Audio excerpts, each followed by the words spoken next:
Welcome to this full council, last before the summer recess. It's a particular warm welcome to any members of the public watching online. Somebody has a device that's not muted.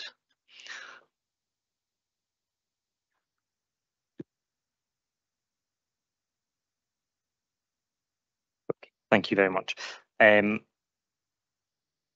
We will take comfort breaks as necessary, although I am hoping to finish by lunch. If I can congratulate Councillor Stephen Carr on his recent award of an MBE in the birthday honours. As a Hibs fan, he's not used to all this silverware he's been receiving recently. Congratulations, Councillor Carr.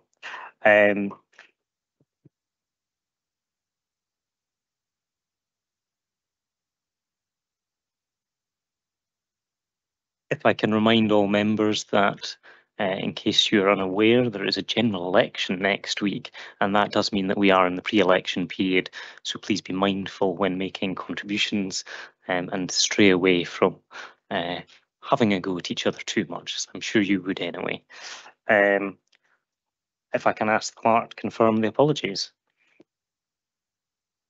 Councillor Duff. Thank you, Provost. It was just on the point that you made there about Councillor Carr. I think on behalf of the Conservative group, I wish to congratulate our colleague Councillor Carr on being awarded the MBE in the recent birthday honours list for His Majesty the King Charles III. It's nice to see his work with the children of Ukraine, including bringing a number of the orphans and carers from the Dnipro in that war-torn country to the safety of Scotland, and also for his support of the Ukrainian community in Scotland itself has been recognised by this prestigious honour, and we wish him well. Thank you. Thank you very much, Councillor Duff, and I think we all echo those comments. If I can ask the clerk to confirm apologies, take a roll call, those joining online. Thank you, Provost. Good morning, members. We have apologies from Councillor Reid. I don't think we have any other formal apologies for today. In terms of those members online, if they can confirm they're present, I believe Councillor Harvey. Yeah, present. Councillor James. Morning, Scott, present. And I think Councillor Kogali. Yes. I don't think we have any other members online, but please shout out if I've missed you.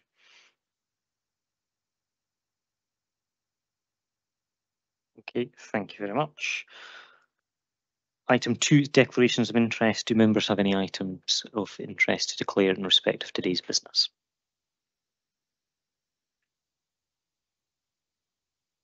No. If there are no declarations of interest, we move on to item 3, which is the minutes of the previous meeting. Are members happy to approve the meeting minute of the council meeting of the 15th of May 2024? Point of clarification, Leader of the Council. Thanks very much, Provost. It's on the motion 5.2 to merge Climate Change and Sustainability Committee. My question was that during the debate, the motion quite carefully mentions savings but doesn't mention a figure, which is okay. But during the debate, the Councillor Illingworth, who is the convener of audit, a senior councillor, quoted a figure of £108,000 as a saving within this merger. I've written to Councillor Illingworth asking for a breakdown. I wrote to him on the week after the his comment. I'd also asked officers from legal, from finance, and from committee services where the figure came from, and nobody can confirm where the source was. So I was asking Councillor Illingworth if he could respond now, because it's very important if you give figures out, especially as a convener of audit, that these figures are accurate. Okay, thank you. Councillor Illingworth, do you want to respond to that? Yeah, thank you, convener. The figure came from an FOI made by Councillor Noah Kogali. Thank you. Okay, thank you. I don't think that gives me the clarity for the FOI was responded to by... Presumably by the council. I mean, Councillor Kogali is online. If Councillor Kogali wishes to provide any further context, we can do so, or we're going to move on. Councillor Kogali, do you have anything to add? Yes, it was an FOI submitted to the council on the 15th of February of last year. Okay, thank you. I'll take that with officers who responded to my inquiries that there is no way they could work out that. Okay, I think we can move on now. Thank you. Apologies, can I have a wee point of clarification here? You can. I would just, before, I'm not sure what the procedure is, but it would be nice to know, but I was just wondering if Councillor Kigali would be willing to make that available to us. I'm sure we can ask Councillor Kigali if he can circulate that perhaps after the meeting, if he would Yes, like absolutely. to. Thank you very much, Councillor Kigali. Okay, thank you. Right, members, item 4 is the outstanding, well, sorry, actually, can we all agree the minute? Yes, agreed, thank you. Item 4 is the outstanding business statement. Are there any questions on the outstanding business statement?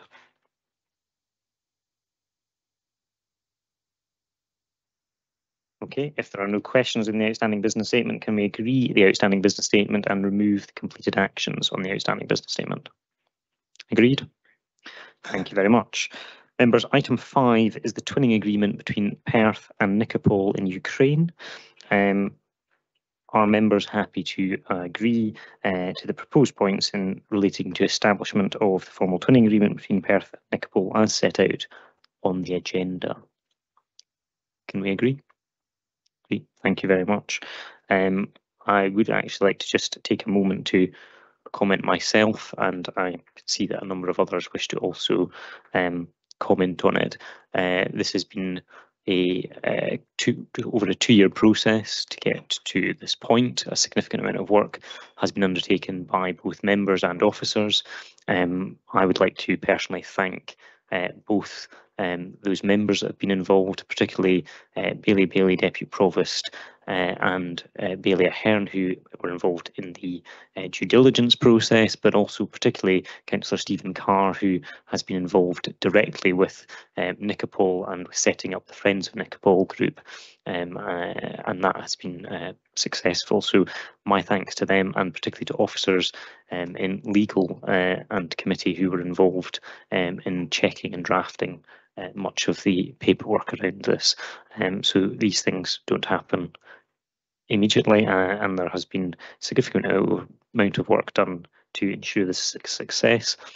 Given the current situation in Ukraine, it is not possible to undertake the normal reciprocal visits that we might look to do in a traditional new twinning relationship. However, we are working actively to look at alternative options, and we're particularly keen to be able to welcome across, hopefully, perhaps some children from Nikopol at some point in the future.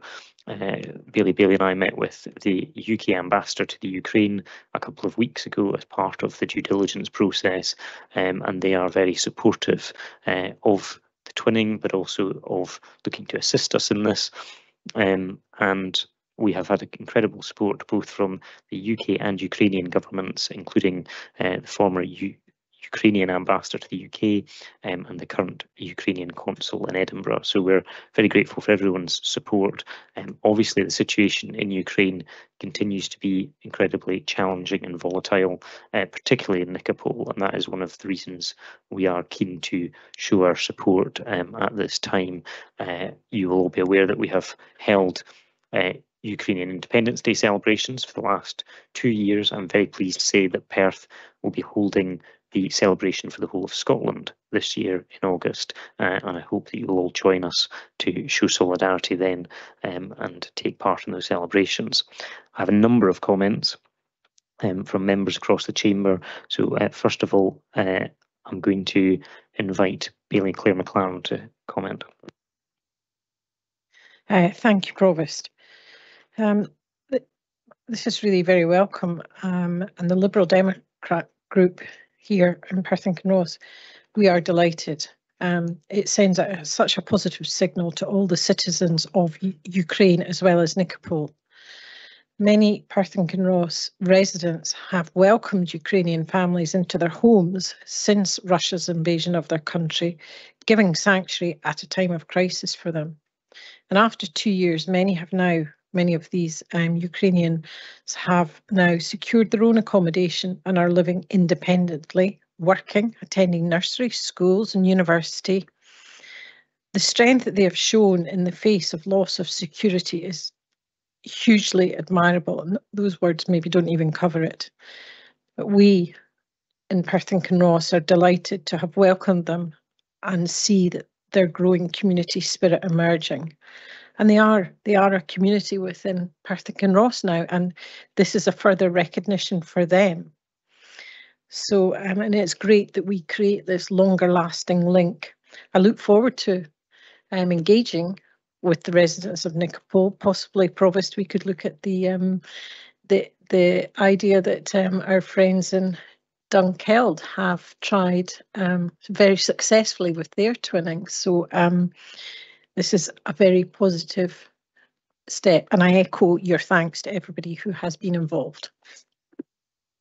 Thank you very much, Bailey McLaren, and absolutely we are looking at a wide range of options about how we can innovate positive links, and we're very lucky that we even have residents of Nichopol who are currently seeking refuge here in Perth and Kinross to help us enhance those links, and that's very positive. Councillor John Duff next, please. Thank you, Provost. I think given the first item of business today, it's perhaps extremely appropriate that we are considering the approval of twinning the city of Perth with the city of Nichopol in the south of Ukraine, a city on the Dnieper River and close to Dnipro itself. This process was quite rightly instigated by the Council following the unprovoked Russian attack on the state of Ukraine, causing us to suspend our twinning arrangements with Pskov in Russia as a result.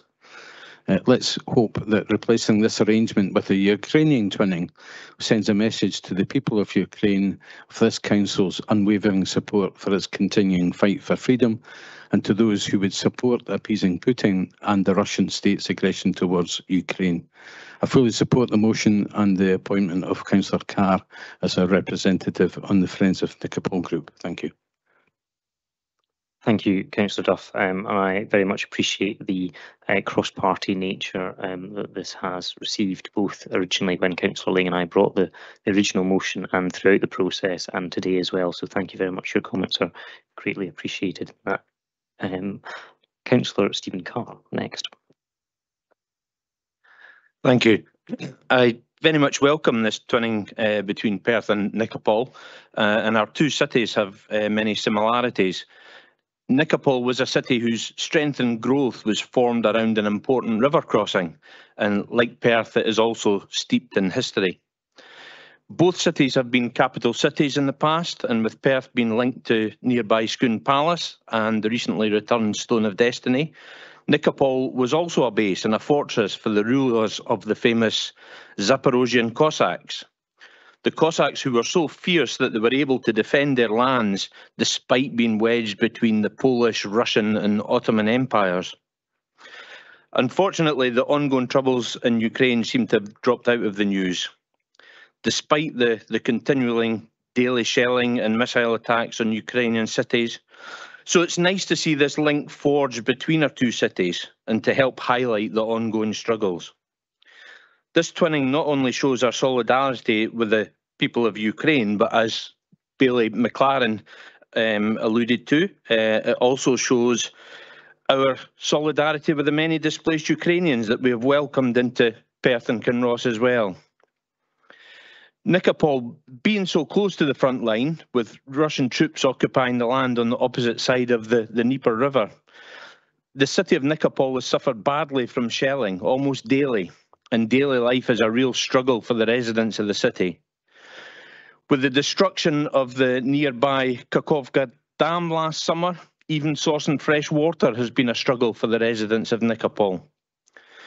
But the Ukrainian people are strong and resilient in their fight against the Russian aggression, and Nichopol will be rebuilt, although the task of rebuilding will not be an easy one.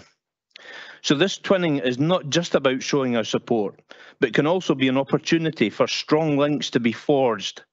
And as Nichopol rises from the rubble of the shelled buildings destroyed by the Russian artillery, we can not only show our support for the city, but use the opportunity to share the good practices, the innovative ideas and the visions of many of the successful businesses within Perth. I look forward to the progression of this twinning and hopefully, at some point in the near future, being able to welcome a delegation from Nikopol to a beautiful city.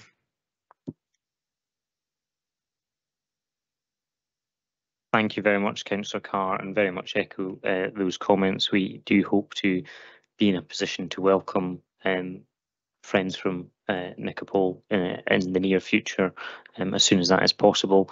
And also, we are very keen to do what we can in terms of efforts to support their rebuilding as they look to recover from the Russian invasion in due course.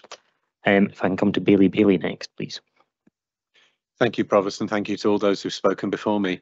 It's been an absolute pleasure working with officers and elected colleagues alike to make this happen.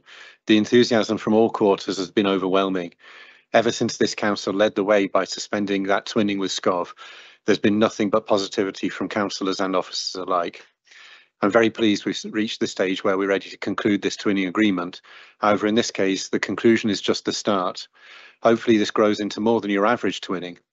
We should use this twinning as a bridge to help folk in Nikopol. Initially, that should include respite trips for the kids in Nikopol and other charitable collaboration. Longer term, it will be great to also foster further cultural and business exchanges to help both cities to flourish together. I very much look forward to visiting Nikopol when circumstances permit. It'll be my first trip to Ukraine since 2014. I spoke to people in nearby Dnipro yesterday who tell me that unfortunately Nikopol is still within the range of Russian artillery. Hopefully a state of peaceful democracy is restored in Ukraine before too long, and then we can further step up our assistance to the people of Nikopol. Thank you, Provost. Thank you very much, Bailey, and again, thank you to you and everyone else for your efforts involved in this. And final comment, Councillor Peter Barrett. Thank you, Provost, and I want to thank all the previous contributors to this motion. The step that the Council is taking today reflects the genuine desire to demonstrate solidarity with the people of Ukraine that exists in every town, village and hamlet in Perth and Kinross and in every street in the fair city. Local people's shock, horror and outrage at Russia's murderous invasion of Ukraine is reflected in the near unanimous consensus amongst political leaders and parties, with only one shameful exception across the United Kingdom.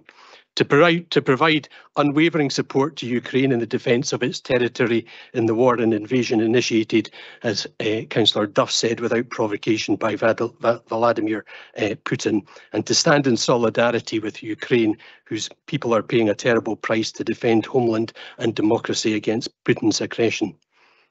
The post-Second World War expansion and development of twinning cities and towns was driven by the ideals of peace and mutual understanding, fraternity between nations and bonds of friendship at grassroots levels between citizens, so that Europe would never again be torn apart by appalling conflict and war. Provost, it seems almost inconceivable that we're establishing a twinning with a city that is under bombardment by Russia's kamikaze drones, where just yesterday 5 people were injured in such attacks, and where houses, power lines and key infrastructure are suffering horrendous levels of damage. Damage with over 4,000 buildings destroyed and the railway station being closed for over a year.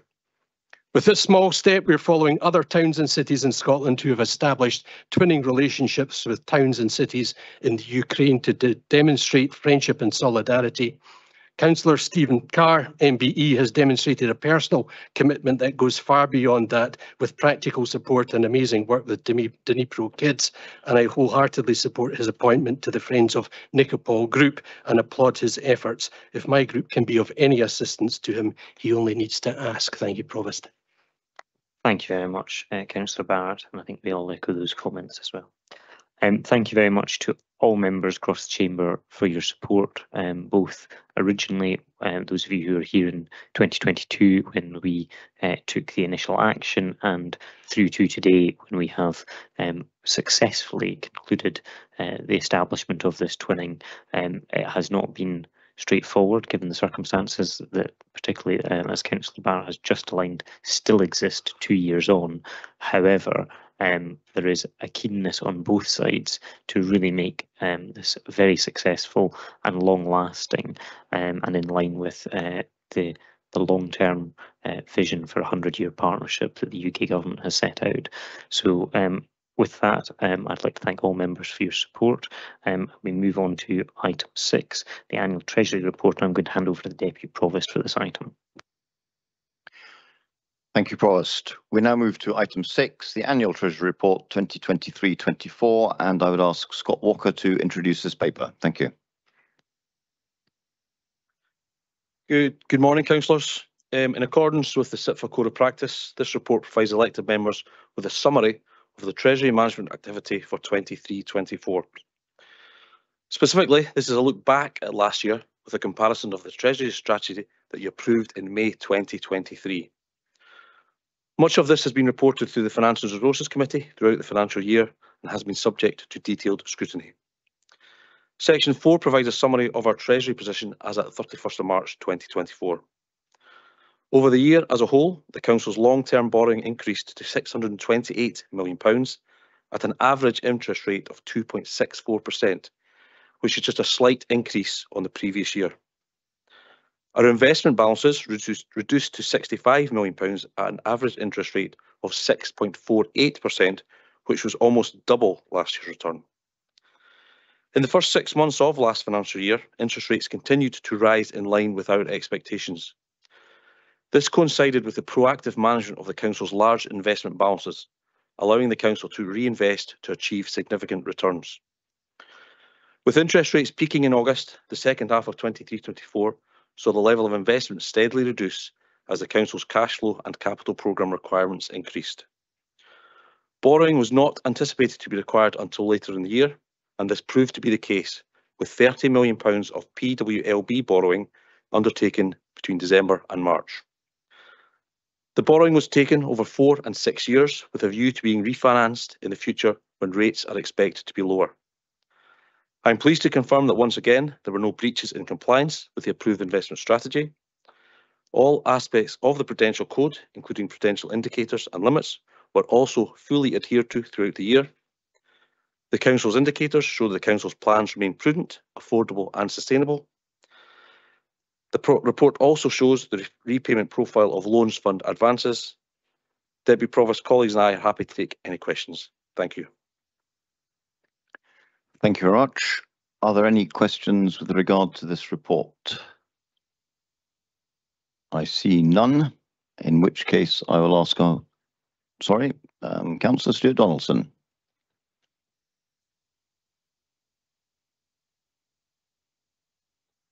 Sorry, just could I ask on page 20 on investments, Scott, I don't know if John Jennings is online, but the total investments, and we knew this was going to happen, fallen from 173.7 to 65.5 billion. Amazingly, at times we had interest rates on the local authority market of around 7%, but it's an extremely tight market. Can I ask though, just where we are at present, broadly, on the amount of investments we hold, and what's the kind of minimum we must have for basic cash flow requirements, day-to-day management of finances? Thanks. So I'm going to ask John, would you be able to contribute to that, please? Yes, hi. Yeah, good morning. At the moment, we're sitting with investments around about the 70 million. Our cash flow earlier in this year has been positive, and we have managed to do some further investments for shorter periods, in region 1 to 3 months at best. Rates have come down significantly, which are tracking the base rate expectations, but we're still hitting 5.3% on average for those investments. The anticipation is that come September time we'll be back to the borrowing as the investments are used up. And looking at the maturity profile of our deposits, they'll probably keep us going for a bit longer, but I would suggest 25-30 million would be a core level that we've managed for day-to-day requirements. Okay, thanks. And I think Councillor Duff has a question, and then I have one more.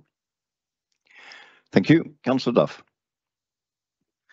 Thanks. I think I'm right in saying in the table at paragraph 4.1, where it talks about our debt and our investments, that by investing our £65.5 million at 6.48%, it's obviously outstripping the cost of debt, if you like, at 2.66%. I reckon that it's covering the cost of borrowing of around about £160 million of our debt. So it obviously doesn't make sense to use that money to reduce our debt. Would that be correct? It's actually performing better for us as an investment. Yep, so I'll perhaps start that question. We are still benefiting from the borrowing we did a few years ago, and we did particularly well round about the end of the financial year last year, when there was incredible demand for cash, and we had cash in the bank, so we were achieving over 7%, I think. John can confirm that in a minute. So yeah, we are absolutely still benefiting from that investment decisions we took 18 months ago. Thank you. Just maybe a quick follow-up. It's related, but maybe slightly different. Are we lending any of that money to other local authorities? Thanks. Yes, there is an internal local authority borrowing market. Thank you. Councillor Stuart Donaldson, your second question. Okay. And it does matter. This paper is obviously basically a historic paper and primarily up to the end of March. Trying to look forward, and I think in particular John Jennings would like to comment, is where we are, the future trajectory of interest rates. I think the general expectation is a fall from the current 5.25 bank rate down to 5%, but whether that's going to happen in August, whether there are in fact 2 rate cuts this year. So could I just ask John generally what his expectation is for the next year on how interest rates will move?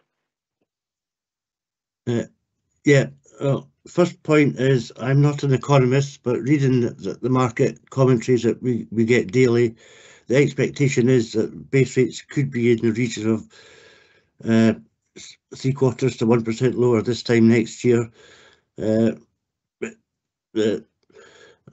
But time will tell. But that's the average forecast at the moment.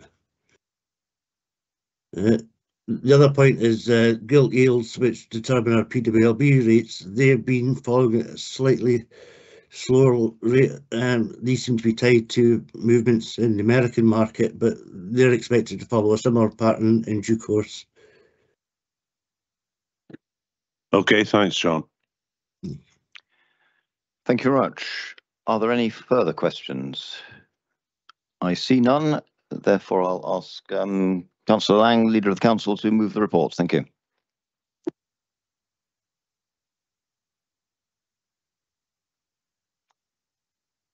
8 or 9 years knowing Andrew, and he still can't get my surname right. Provost, Deputy Provost. This report is before Council today in accordance with our approved Treasury management practices. The report covers the Council's Treasury position as well as wider commentary on activity during 23-24. Throughout the last financial year, the Finance and Resources Committee received detailed updates on our Treasury management activity, and those updates provided members of the Finance and Resources Committee with the opportunity to scrutinise and comment on Treasury management activity. Today, this annual Treasury report provides all elected members with a summary of 23-24 activity. Once again, I'm pleased to note that there were no breaches of compliance with the Council's approved borrowing and investment policies and strategy in 23-24. All aspects of the Prudential Code, including prudential indicators and limits, were also fully adhered to throughout the year. Our proactive approach to Treasury management has also delivered significant investment returns to the Council. I welcome that the Council's consolidated loans fund rate for 23-24 only increased by 0.09% to 2.66%, despite the wider increases in interest rates across the board. I am also delighted to note that the rate of return on our investments almost doubled to 6.48% compared to last year. Our proactive treasury management has generated over £6.4 million, which will support the wider work of the Council. I'm sure that elected members will want to join me in thanking your Treasury management officers who made a significant impact on the financing of the Council with this level of income. I think we should all recognise that in Perth Kinross we're lucky to have such a competent team that make good decisions on our behalf and will be the envy of many other local authorities. So I thank them for all their hard work. Provost, I'm happy to move this report. Thank you, Councillor Ling. Can I ask Councillor Drysdale to second the report?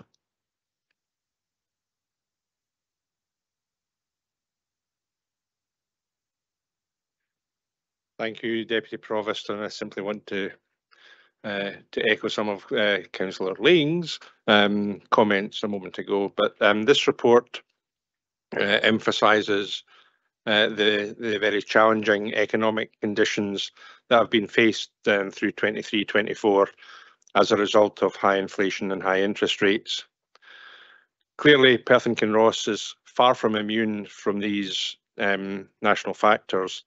And we are indeed very fortunate, as we have seen from Mr Walker and Mr Jennings this morning, that we have a highly effective and knowledgeable team of officers who have guided PKC through these stormy waters. Deputy Provost, I'm very happy to second. Thank you. Are there any comments on this report? Yes, Councillor Donaldson. Thank you, Deputy Provost.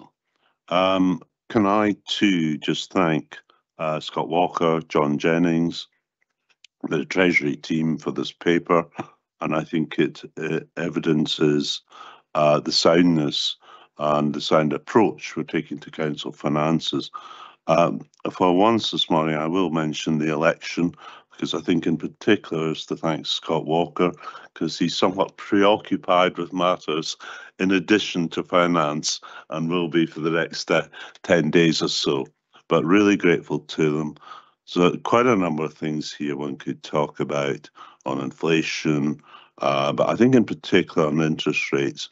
And let's not forget, the impact on interest rates is not just for ourselves and the financing of our capital investment programme. It's also to local residents, in particular those moving off fixed rate, low interest mortgages onto current rates. And that really is a cost of living impact for many, many residents. But once again, thank you very much, and grateful. Thank you. Are there any further comments?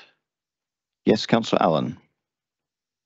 Thank you, Vice Convener. It's just to reflect that it's a great report. It's succinct. It's to the point.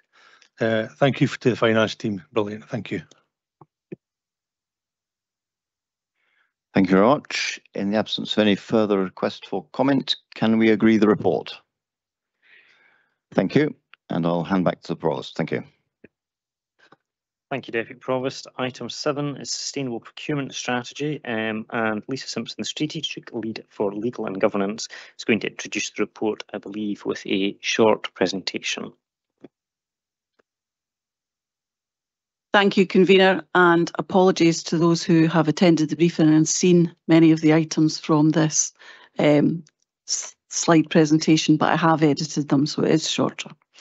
In terms of the legal requirements, because we are a public body and we have regulated contract spend in excess of £5 million, we are duty bound to produce a procurement strategy. This strategy, however, has been intrinsically linked to the work that we're doing as part of the Transformation and Change project which aims to redesign the procurement function to ensure that we can get better value from the public pound. So I'm just going to take you through some of the context and the main points of the strategy, and then of course we'll be happy to take any questions. Next slide, please. So in terms of the context, we all know that local government is a complex business, and our procurement spend within Perth and Kinross for 23-24 was £390 million. In terms of the public sector more broadly, that is more in the region of £14.5 billion. Now, obviously within that we have a number of capital costs, fixed costs, etc. So in terms of influential spend, that's in the region of £78 million, and that's the focus of the spend that is forming parts of the work streams of the transformation project. We also have the context of increasing demand for our services and increasing costs for the goods, works and services and utilities that are associated with delivering these services. There is a challenge around market availability in some areas, and obviously we're all conscious of the effects and the impacts of high inflation. Procurement, of course, is a highly regulated activity within the public sector, and in my opinion, rightly so. However, there is a perception that comes with that it's overly bureaucratic, very process-driven, and in some cases acts as a barrier to doing more innovative and creative solutions, and indeed producing greater local spend. We have an issue within the organisation in terms of organisational capacity and capability. Prior to the transformation project, we had a very small core corporate team, two of which are sitting alongside me. They're the brains of the outfit, as opposed to me. So all the hard questions at the end get directed to them. So just make a wee note of that. And so therefore, because it is highly regulated, a lot of energy and resource goes into ensuring that we are operating in a legally compliant way, and also mitigating and minimising the risk of legal challenge to our contract awards. However, we recognise, and this strategy recognises, that there's so much more to the procurement function and so many opportunities that come with using the procurement function and optimising that function ability and capability, that is able to drive greater benefits and move us from a transactional to a more value-based, outcome-focused activity. So it's as part of the transformation and change programme, we have had some additional fixed-term investment in the team, which has allowed us to look and explore greater opportunities and to help us implement the ambitions that we have within the strategy. We do, of course, have a transformation project savings target for this, and we're looking to deliver £1.5 million over the next 3 years. Whilst this might seem a small amount compared to the overall spend, we are looking at that through the lens of very much increasing costs and increasing demands. So actually to stand still with some of the spend and the costs would be quite an achievement in itself. Can we just move on to the next slide, please?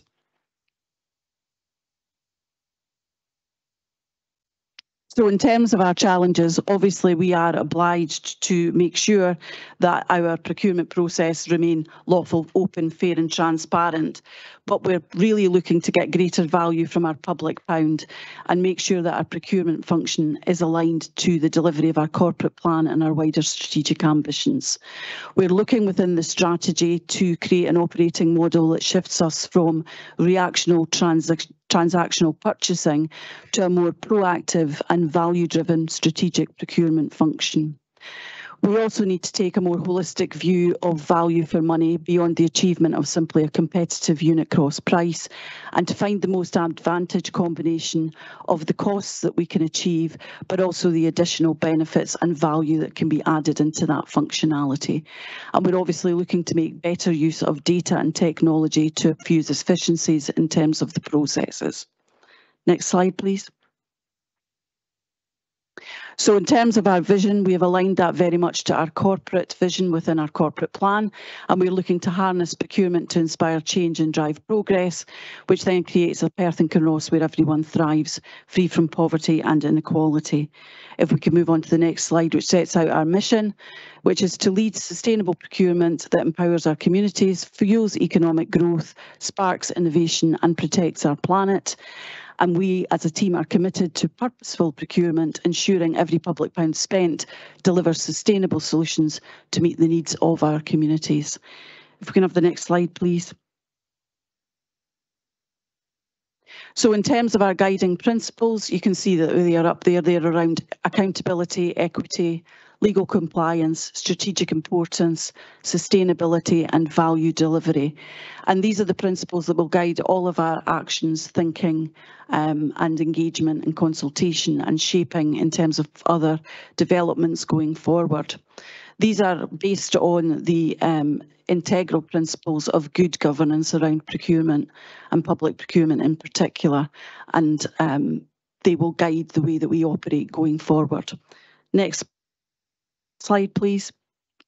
In terms of our strategic aims, these are centred around economic growth and local wealth building, whereby we're using our procurement to promote local economic growth, which will then hopefully create jobs and tackle poverty within our area in line with our corporate priorities.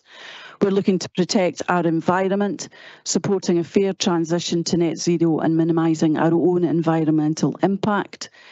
We are obviously looking to use procurement to help support and maintain financial sustainability within the organisation, contributing to the financial robustness. We also look to ensure good governance, whereby we uphold strong procurement governance to ensure public trust. We are looking to support sustainable service design and delivery by helping the Council design effective service solutions that better meet the needs of our communities. And importantly, in terms of our operating model, working with services to help optimise the value of their purchasing power. If we could just go on to the next slide, please. Our key objectives, therefore, are focused around increasing local spend and helping to create more jobs, influencing the reduction of carbon emissions, looking to minimise waste and improve energy efficiency, sourcing sustainably and, more importantly, strategically, so that we have a proactive approach to procurement planning, which allows us to collaborate across services and increase our opportunities for commercial savings.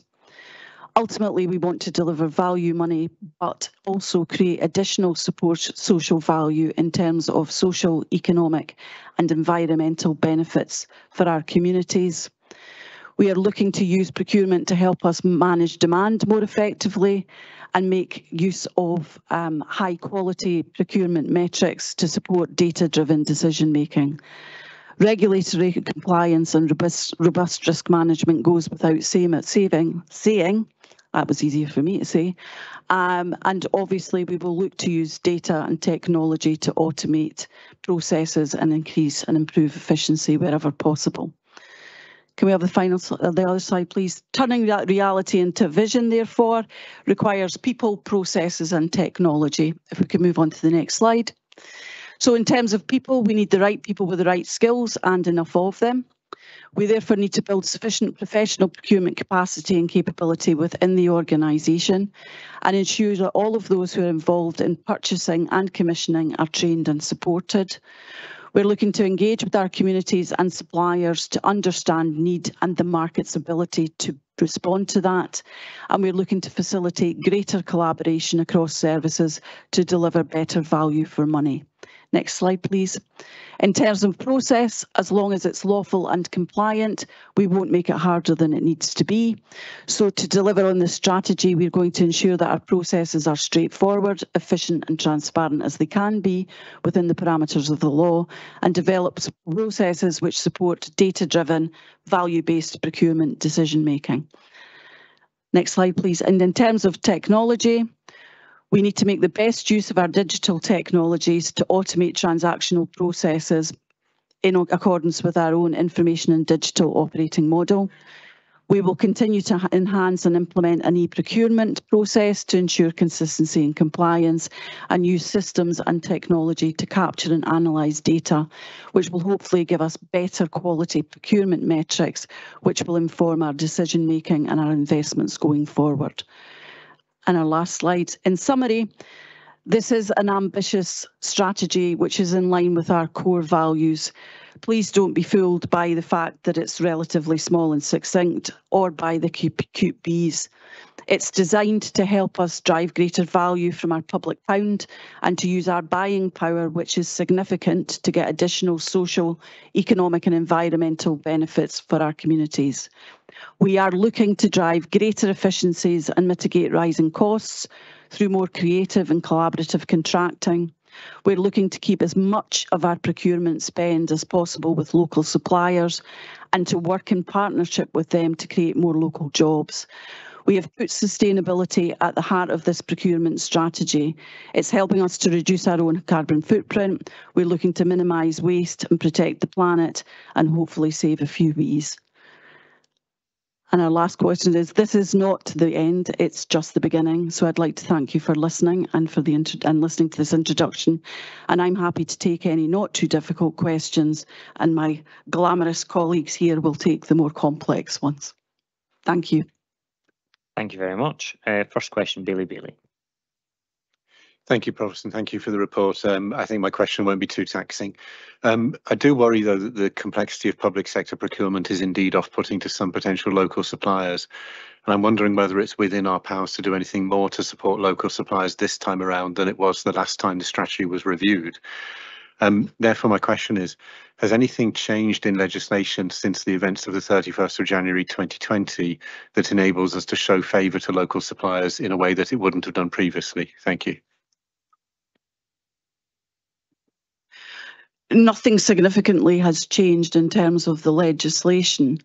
However, the way we interpret that legislation and how we use the legislative requirements, and how we in particular use specifications around that, can help us be more creative around that. So I think one example would have been the residual waste contract, where whilst there is nothing in law that permits us to say we will place higher weight on a local supplier, but what we can do is look at how we weight transport, waste haulage costs, etc., which therefore, if you have suppliers travelling a shorter distance, that helps to score higher. So it's about looking at things like that. It's about looking at the specifications, and that's why it's really important that we work in collaboration with services and we actually work and engage with the market. We do a number of meet the buyer events.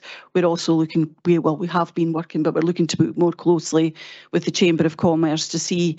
We do appreciate that the public procurement process is quite a procurement process, but we are looking to see where we can provide advice and guidance as to how to get more local supply onto frameworks, etc. So there's an ongoing process there. The legislation doesn't particularly help in some way, but it's not an absolute barrier, and that's why you need procurement experts to help navigate that. Okay, thank you. Bailey Ahern. Thank you very much. My question is also about local suppliers, but possibly in a different vein. And that's, how does the council balance the need to manage costs over supporting local businesses, which might be slightly more expensive because of the greater overheads compared to larger national companies?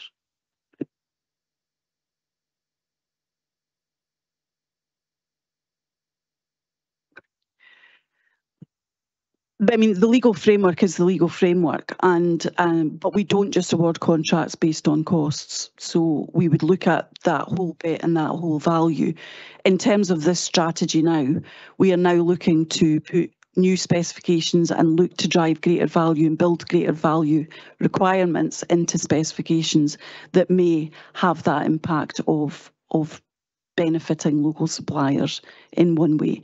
Our focus would be, how do we build local economic growth benefits into this specification? How can we drive more of that out? So that's really the point of the sustainable duty, but we can't obviously breach the law. So the legal framework is what we'll be working on. So we can't make a statement saying we will favour, but what we can give an assurance is price is not the only determining factor.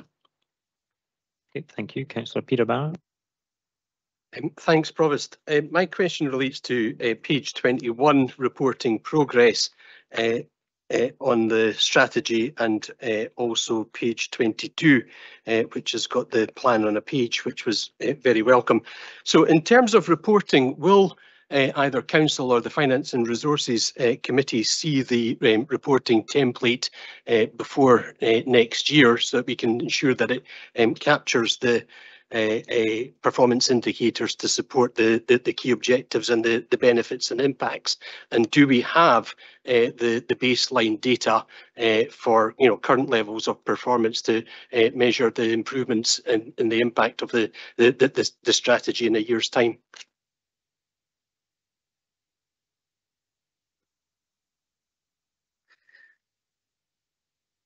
You will be aware from Finance and Resources that the annual progress in terms of procurement strategies is reported to Finance and Resources Committee, so that is where these reports will go.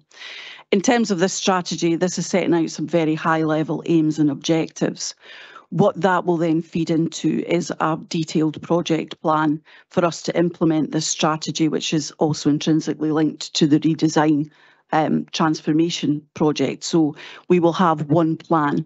So effectively the implementation of this strategy will be that project plan for us going forward. And that is in development at the moment. In terms of high level procurement metrics, we have a specific work stream which is about getting better quality data, because at the moment some of the procurement metrics are quite hard to get a baseline figure on. So there is a lot of work being done in terms of gathering in data from various systems and looking at how that we can capture that and create a metric that we would be able to demonstrate progress against, because at the moment we have data, a lot of data everywhere in lots of different places, but we've not pulled that together in a way that is easily accessible to be able to run a report. So one of the functions that we are looking at and a priority within the work stream is how do we actually baseline all that data and develop meaningful procurement metrics that would allow us to report back. In terms of the types of indicators that we will be reporting against, I am more than happy to bring that back to F&R to let councillors see how we will be measuring progress against delivery of this strategy, because this strategy has quite a different focus from strategies that we've had before. Thank you. Councillor Liz Barrett next. Thank you, Provost, and thanks to all the team for the work on this strategy, which can have a significant impact on our efforts to tackle the climate and nature emergencies, as well as the local economic growth and jobs that we're looking for here.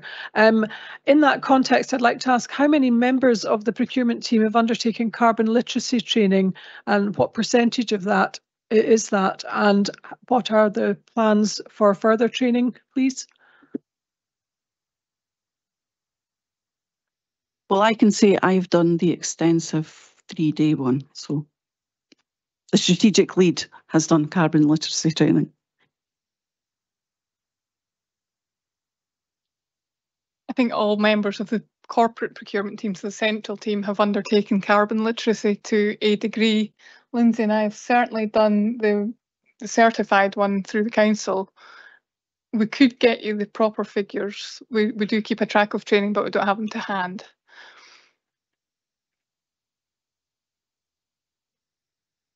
Definitely, yes. Yes, absolutely, yes. Yeah. Okay, thank you. Councillor Willie Robertson. Thank you, Provost. I'm trying to get my head round the concept of, I always think local is best, but sometimes local can be more expensive. You talked about the following the public pound, making sure we get best value for the public pound. And how do you actually round that circle? Because sometimes if you're using a national contractor, their prices are cheaper, but they've got to drive 100 miles to get here. Whereas a local contractor is 10 miles down the road or 5 miles down the road, but could be more expensive. So how, and this is you say this should save money, but could you explain to me how you do that? Because I can't quite figure it out myself. Yes, Lisa, so she has already answered that question earlier on, very similar one anyway. And in your own words, we're trying to avoid repetition, deviation, etc. But Lisa, if you wish to add anything to your earlier answer. I heard the answer and I wasn't going to, but I still don't quite follow how it works out. That's why I'm asking. I realise that, Provost, but I just don't.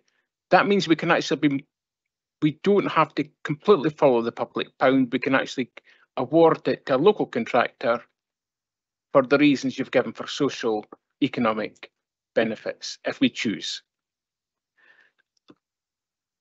Following the public pound is actually quite a separate issue, but in terms of best value doesn't always need to be the financial pounds and pence. We can look at something that is broader, but of course we have a finite amount of money to spend, so that will be very dependent upon the available budget. Thank you. Councillor Forbes. Yeah, thanks, Provost. On page 26 of the document, there's reference to human resources, and I'm interested. I hate the phrase human resources personally. Anyway, I'd maybe just make that clear. But I'm interested in how human resources fits in with a sustainable procurement strategy. Is this to procure people, or is it to procure a process to manage people?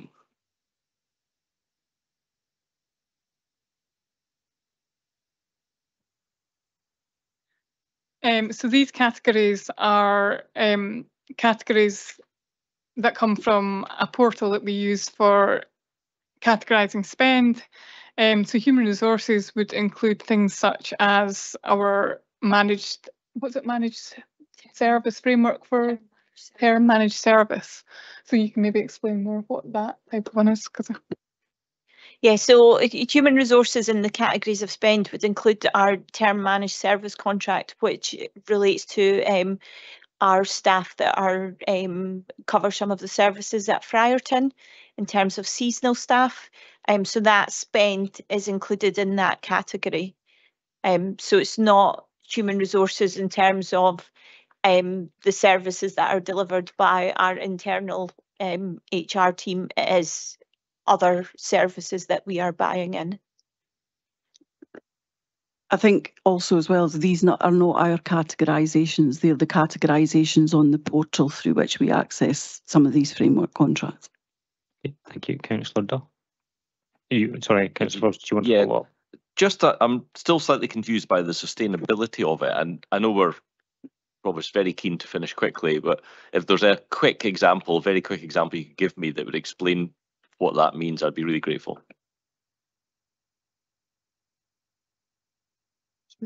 They would like a bit more context, perhaps, Councillor Forbes. I'm confused as to what decisions we would make about sustainability in that. You know, what would we do differently to make it more sustainable, this process? yeah, so I guess in that example, so the example of the contract we just talked about, it may be that you ensure that there's appropriate community benefits incorporated into the contract, or it might be that you look at your fair workforce practices, and you could also look to monitor your local employee spend. So if it was supplier X that were awarded the contract, what percentage of their staff are from the local area? Perfect explanation. Thank you very much. Thank you, Councillor Duff. Thank you, Provost.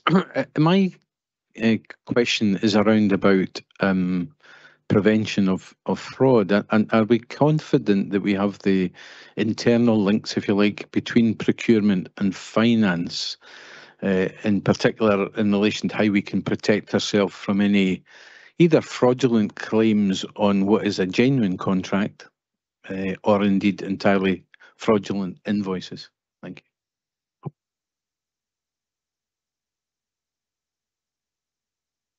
We're passing this over to Mr. Walker,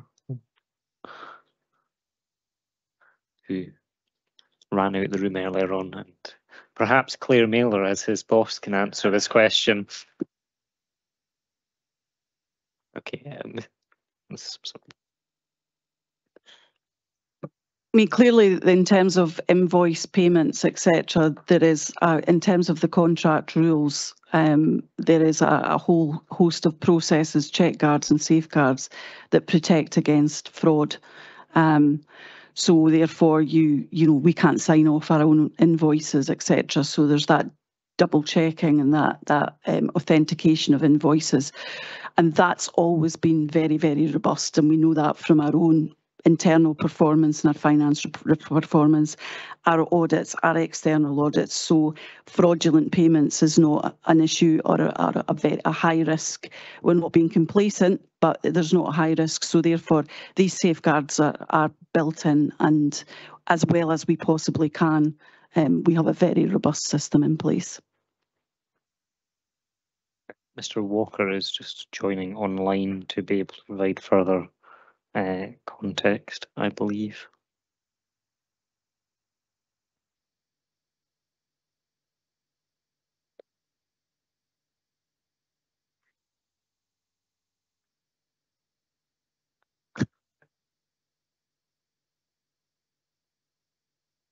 Mr. Walker, lovely to have you back with us. Councillor Duff, would you like to ask your question directly to Mr. Walker? Thank you, Scott. Apologies for pulling you back into the chamber. But I was asking a question with regards to whether we're confident that we have the internal links and processes between procurement and finance in order to protect ourselves from either fraudulent claims on genuine contracts that haven't been properly fulfilled, I suppose, or indeed entirely fraudulent invoices being received. Thank you. Yeah, and apologies, I had to leave earlier on. Yeah, we work very closely with our colleagues in procurement, and we've got a lot of checks and balances in place. You know, if there are changes made to contracts or through invoices, etc., we've got at least a two-stage process, which includes verifying with the original supplier that the changes are legitimate. We also are made aware nationally of any scams, for want of a better word, that could be doing the rounds across councils. So we liaise, you know, very regularly with procurement to make sure that the council's money is protected. Have a follow? And would that include sort of confirmation that whilst the contractor may say that the contract is complete, that our department or whatever, whoever that contract was for, is also confident that they've received everything that we've paid for? Sorry, so I'm not. You're asking whether. Could you just repeat that again, please? Yes. Obviously, you know, you're saying that you'll liaise with the contractor over changes to it, etc. But are we also ensuring that the department, if you like, for whom the contract was let, are confident that they've received everything in that contract before we pay the bill? Oh, I mean, absolutely. We're looking for authorised signatories to confirm receipt of all goods and services before we make payment. That's one of our sort of basic checks. You know, have the widgets been received? Yes, proceed to payment. So yes, we ensure that is in place. Thank you. Okay, thank you, Councillor Cuthbert. Thank you, Provost. Yeah, I'm interested in the question of how we define local. Is that Perth and Kinross? Is that Central Scotland? I mean, what do we use as that definition? I'm also interested in the links in terms of economic development, so that we have a responsibility of a council to establish and encourage development within Perth and Kinross. So do we define local as Perth and Kinross? And do we have a split between local and outside the area spend, so we get some sort of idea of how that percentage is changing and evolving? Oh, there we go. We currently report based on Perth and Kinross, so it would be where their head office is registered within the Perth and Kinross Council area. We can report on different regions, so we could report based on Tayside or Scotland. At the moment, we don't do that, but we do annually report on Perth and Kinross, and we kind of track that through the year. So we get quarterly uploads from our financial system into a spend portal, and that gets split down by locality. So I could tell you, not now, but we could tell you how much money we spend within Dundee or within Angus, so any local authority area. And each quarter we just do a wee check and to see how on track we are with Perth and Kinross Council local spend. So we are currently, we do have a year-on-year increase in local spend, and we are aiming to start reporting on our subcontractor spend, because our value of spend is going up because we've got huge capital projects such as the Cross Tay Link Road. But at the moment, we've not been reporting on subcontractor spend, which we're sure will be quite significant. So that's something we aim to do under this new strategy. And just on the question of the economic development, do we sort of work with, in procurement, work with economic development to say, well, we've got a lot of demand and we're having to buy all these services out with Perth and Kinross? Do economic development then try to encourage people to develop those skills and services within Perth and Kinross? Yeah, that's certainly something that we're looking to increase and improve on, but we do work closely with economic development.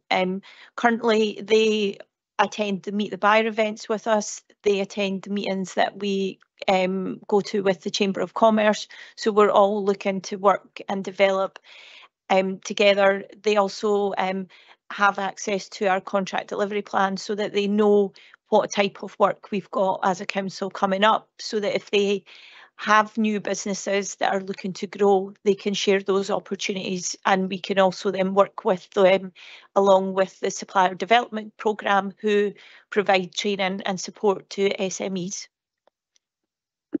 Thank you, that's very good. Yep, thank you. Councillor Massey. Thank you, Provost, and thank you for the presentation. In the presentation, you talked about the guiding principles, and one of them was value delivery. I would like to know, by way of an example, if something costs 10 pence each and only lasts for 1 month, that will cost you £1.20 per year. But if the same items cost 12 pence each, but they last for 2 months, it would be 72 pence per year. So does procurement take into account the quality of the product or the service that we are receiving?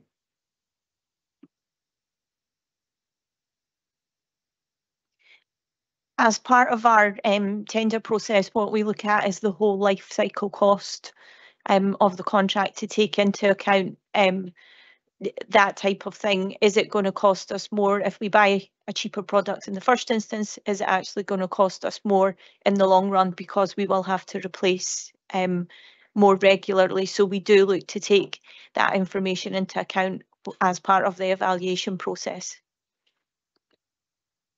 Okay, thank you. Councillor Welch. Thank you, Provost. 2 brief questions. In terms of the previous question around our economic development team, when are we looking to launch this with our sort of wider business community, and what form will that take? My second question is, we obviously have significant procurement through Tayside contracts. Will this approach be managed through that? And if it will be, how is it going to be? Thank you. So in terms of the economic development, that's something that's already in progress and is ongoing. We're just looking to expand on that. It's not something new. We're just looking to grow on that. Thank you.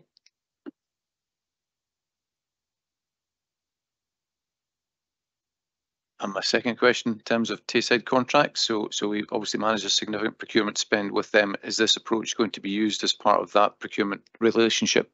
Thank you.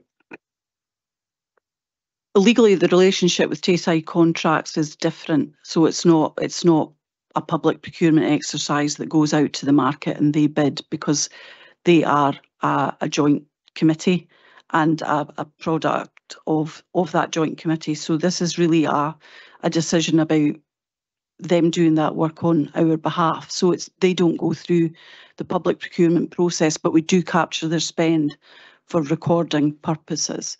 But they don't bid, because within that arrangement they have a specific, they have to do a specific quota of work on behalf of the councils to be able to operate in the way that they operate, so that they're out with that public procurement regulated contract type environment. If I can briefly respond, so are you saying then that they will procure in a different way from the way that we would procure as an authority? So they will have a different procurement strategy. So Tayside Contracts will have their own procurement strategy that they will be working to deliver. They do follow the same procurement regulations as the council. I mean, I think it's maybe worthwhile taking this out with this, but I think it's important to understand how they would be different, if indeed they are. They may legally meet the same sort of requirements, but I think what you're saying is in this policy we're looking to try and overall improve value and benefit to the people of Perth and Kinross, and obviously the people of Perth and Kinross procure services through Tayside Contracts. So there is a definite requirement and interest in that area. I mean, for example, might be with school meals, it may be that Perthshire venison should be substituted for turkey dinosaurs, for example. Thank you. Can I just apologise? I answered a different question. I thought you were speaking about the amount of money that we gave to Tayside Contracts in terms of that work that they do, as opposed to how they then do their own procurement for the goods and the works and the services. But we're happy to explore that offline. What I would say is that Tayside Contracts are around the table when we're discussing how we get greater value, better benefits, sustainability. We do track things like community benefits from the contractual arrangements that we have with Tayside Contracts. So we're having the same discussions because we're all looking to make the public pound go further. Thank you. Okay, thank you very much. I don't see any other questions, and therefore I'm going to come to the Leader of the Council to move the report.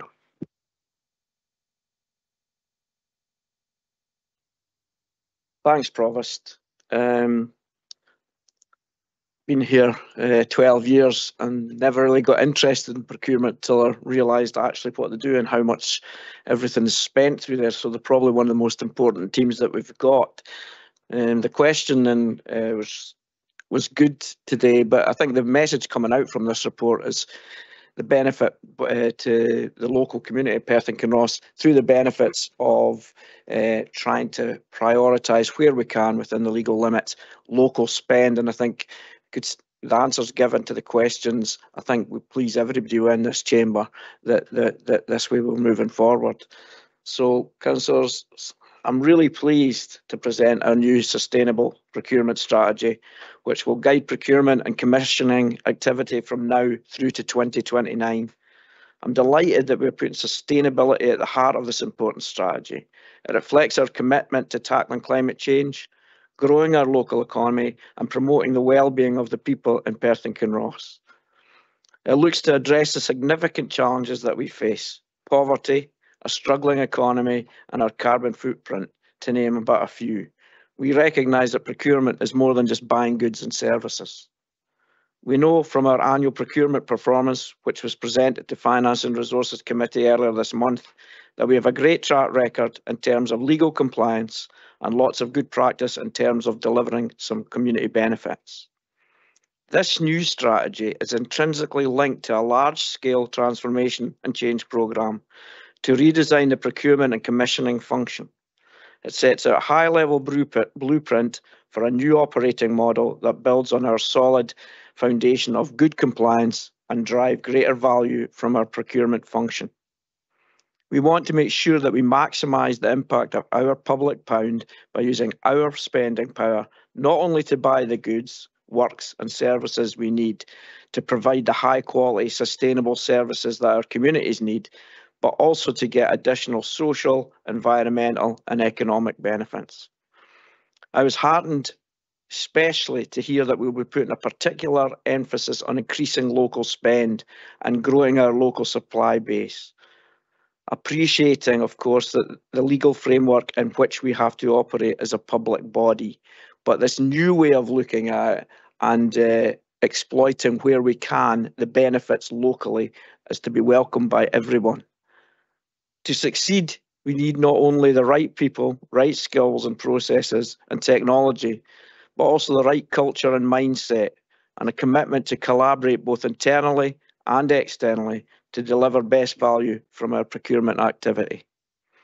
If we all work together, I'm confident that we can better use our procurement power to create a Perth and Kinross where everyone can continue to live well, hopefully free from poverty and inequality. Just to finish, I'd like to say there's been a lot of work put into producing this new sustainable procurement strategy, work carried out at the same time as the day-to-day procurement work that's commitments. I'd therefore like to thank Lisa, Lindsay and Vanessa for all their hard work on this to get this to where we are today, and I'd like them to pass it on to their team as well for doing twin stream work. And thanks very much. Thank you. Deputy Leader to second.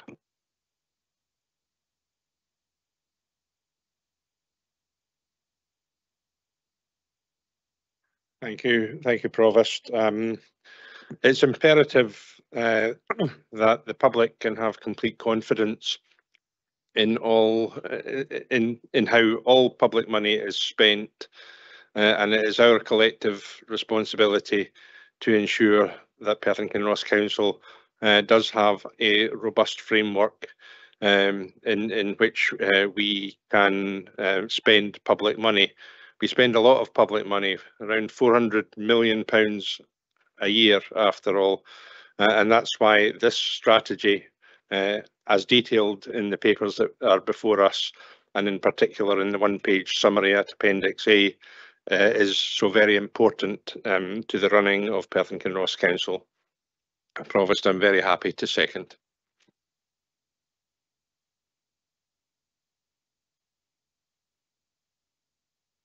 Thank you, Deputy Leader. Councillor McCall with first comment. Thank you, Provost. Sorry. I'm delighted to see this paper, and I wish to commend the work that Lisa Simpson and the corporate procurement team has undertaken to bring this sustainable procurement strategy before us today. I would like to draw colleagues to the last paragraph at the foot of page 48 in our pack and page 8 of the sustainable procurement strategy that concludes with this statement. Public procurement, however, has the potential to deliver so much more. I couldn't agree more. As outlined by Lisa in her introduction, and as I know from my own professional background in public procurement, there are often misunderstandings and perceptions regarding the public procurement function, such that procurement is often viewed or cited as a barrier. This misunderstanding of public procurement as a barrier must and should be challenged any time it is raised. Notwithstanding the various responsibilities we all have to ensure value for money and compliance with the legislative framework, public procurement should never be seen as a barrier in the first instance, but should be viewed as an enabler, particularly in the areas of sustainability and innovation. In Perth and Kinross, we are very fortunate to have a skilled, knowledgeable and professional corporate procurement team who are more than happy to work with colleagues to improve understanding of what is possible and in particular to enable compliant, sustainable and innovative procurement. They just need to be asked. I welcome and am very happy to support this sustainable procurement strategy. Thank you. Thank you, Councillor McCall. Councillor Donaldson next, please. Thank you, Provost. May I too also thank Lisa, Lindsay, Vanessa for this report, for the work they put in. I'm sure we'll be hearing a lot more on procurement at Finance and Resources over the next 2 to 3 years. Just looking at the report, I must say the Appendix A, I actually didn't think you could get such a complex area, and it is, as procurement all onto one page. But well done. And it's a précis, and it's actually very useful précis, and in many ways a very good aid memoir. So congratulations on that. Appendix C is a breakdown on spend profile, by various areas in the council. I probably will want to, in due course, drill down on that a bit more. But I think what's important is what was said, and it's in response to Councillor Barrett's question, is on data, is the need to pull in data from across various services. And that's, I think, not without its challenges. I don't know if artificial intelligence might be, play a part in that. We shall see. But it's crucial in terms of, the it's not just the procurement process, but it is that cross-service working, a major part of transformation, and to get away from a silo mentality to a much more collaborative approach. It's also, just to conclude, not just, despite it being vital in terms of council finances, it's not just about the savings target that we're setting, but it's at one and the same time changing the process, and in terms of, I think, from being maybe not reactive, but certainly to being a more proactive stance. And two good examples, leave aside for a moment, local suppliers, that's a very important aspect, but also in terms of community benefit, what more can we do on that front? And also very much in terms of Fair Work First. And we encourage local employers, local contractors, businesses, as far as they possibly can, to move to a real living wage. And that is been an issue in Perth and Kinross. We have fairly good employment rates, but it isn't overall the highest paid workforce. So it comes with, hopefully, we're going to get useful savings on this. It will come back to finance and resources, but there's also clear benefits to the public as well. So many thanks. Thank you. Councillor Allen. Thank you, Convener. Thank you for the paper as well. Well done. I would personally like to see the principles of the paper applied to community asset transfers, especially in regards to section 2 and the conclusion where it says, by putting sustainability at the heart of the strategy, we can help the council achieve its wider ambitions, with a clear focus on increasing local spend to help boost the local economy, maximise community benefits, promote Fair Work First, and help protect the planet. That's my point. I'm happy to take it offline if needs be. Thank you. Okay, thank you very much, Councillor Allen. Councillor Lane, do you wish to sum up at all? No, I think it's a very welcome paper, and it's a move forward, changing maybe where we didn't work, it didn't work so effectively about challenging for the benefits to local businesses. So I think everybody's in agreement. It's a good move, a good step forward. Thanks. Okay, thank you very much. Members, can we all agree the paper? Thank you. Item 8 is revisions to standing orders, revised deputations protocol. Scott Hendry, the Democratic Services Manager, is going to provide a summary of the proposed changes. Thank you, Provost. Members will be aware that as part of the standing orders that regulate the running of the business of the Council and committee meetings, the main mechanisms for public engagement with the democratic governance process is both the petitions procedure and the ability for members of the public to ask to make a deputation at a committee meeting. As part of good governance, the protocol for deputation has been reviewed and a number of changes and clarifications are brought forward today for Council's approval. These include clarity around the clear purpose and proposals for any request to speak, timings for the submission of requests, the length of time permitted for both single and multiple deputations, the combining of deputations of a similar nature, and also clarity around the process should members of the public wish to circulate any written materials to elected members in advance of a deputation. It is intended that these minor revisions will enhance the overall process for public engagement and also contribute to the efficient running of both council and committee meetings. Happy to take any questions, Provost. Thank you very much, Mr. Hendry. Are there any questions? Councillor Duff.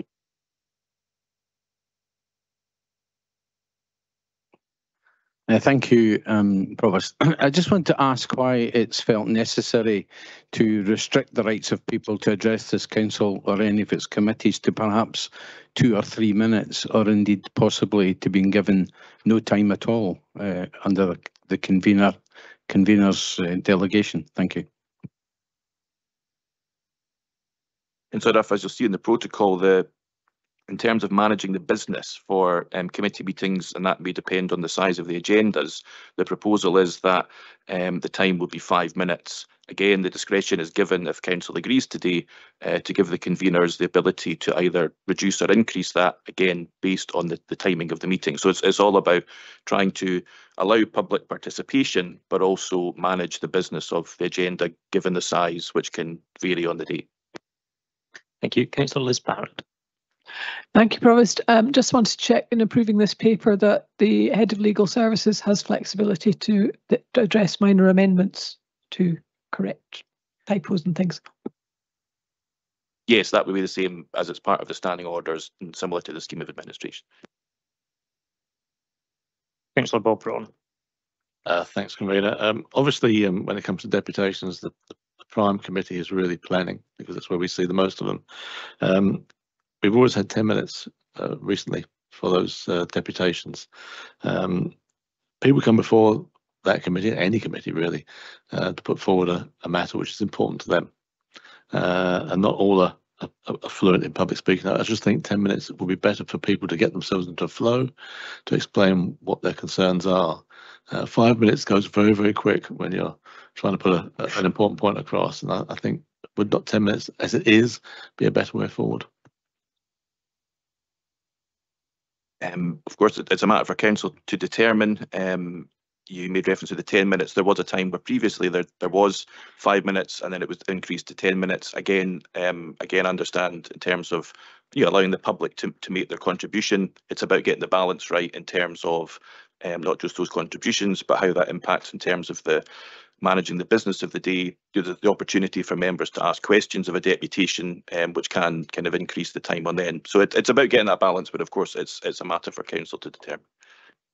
Thank you, Mr. Hendry. And also, obviously, councillors only have 5 minutes to provide comment at the moment, so it's in line with that.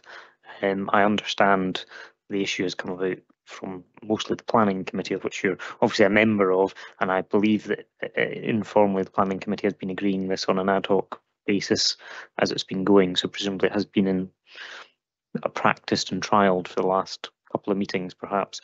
I've got a question from Councillor Lane next. Thanks. My question was, did this not come from planning, who elected members who sit on it in a pretty regular occurrence complain about the length of the times of meetings and a lot of the stuff being brought forward, and that we shouldn't stymie debate if it is debate or a deputation that are saying, not saying the same thing over and over. I think the idea of moving towards this was to give flexibility to conveners, so we don't have 7 and 8 hour meetings or 6 or have to hold business over. So I thought the genesis of this was from actually elected members on various committees themselves. That is my understanding of it. I mean, I haven't. It wasn't a request I made anyway. So, Mr. Hendry, you can perhaps provide context. Thanks, Provost. Yes, it's correct that the most number of deputations do occur at the Planning and Placemaking Committee.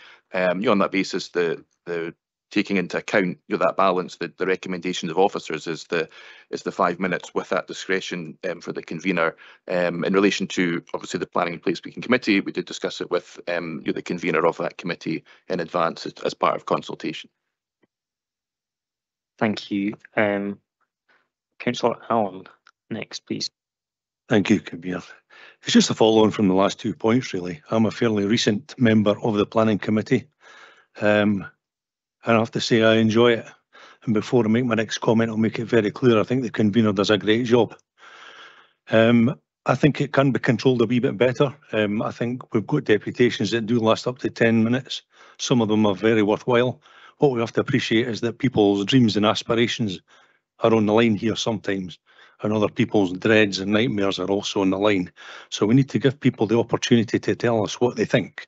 My point is, I think if we're going down the route of offering people less than 5 minutes, I don't think we're being fair to the public. Thank you. Okay, I think that was more of a comment than a question, but I'll go to Bailey McLaren next, please. Thank you. Question is, yes, we have, being a member of the Planning Placemaking Committee, we have experienced some lengthy and repetitive deputations, but equally from members of the public, equally from the professionals who are behind some of the applications, the 10 minutes that they're allotted in a deputation can be quite informative as well. But my question is, have these deputations, are they guided as to what would an appropriateness of content prior to, or is that something that since we have been noticing lengthier repetitive deputations that possibly had been trialled with deputies? Yeah, if there's any kind of consultation between our team and the deputations, we will kind of guide them. And I guess part of the reason for putting in that wording into the protocol is to make that clearer in writing in the standing orders in terms of what a deputation should be and perhaps what it shouldn't be. So we're always there to provide guidance to them in terms of the process around it. And if they ask for any advice on content, we're always happy to give that. Okay, thank you. That concludes the questions on this paper. Thank you, Mr. Hendry, for your answers. A late request from Councillor Robertson. No deviation repetition, please. No, I won't. Thank you, Provost, for letting me in. This only applies to the placemaking committee, I take it, and not to licensing. The reason I ask that is, like like all members of the licensing committee, we've had quite a lot of short-term let papers coming forward, and on one occasion, one person spoke for nearly an hour, which I think is an abuse of the system. And very often we get many people speaking, objectors speaking one after the other for half an hour, all saying exactly the same things. We get letters and we read the letters that we get. Well, I do certainly, and the same applies to the placemaking committee. So I'd be really disappointed if this understanding didn't also apply to licensing. Thank you. And so, Robertson, you may recall at the last council meeting, we'd made an alteration to standing orders in relation to some of the quasi-judicial business. I think it was standing order 19.9. So I think we've set out in this protocol that, yes, there are different set of circumstances in place for the licensing committee, so they won't be curtailed in relation to that. So it applies to all committees other than those which we stipulate, I think, which are the licensing committee, licensing board, local review body, and any others. But we do set that out, so yes, it will be different.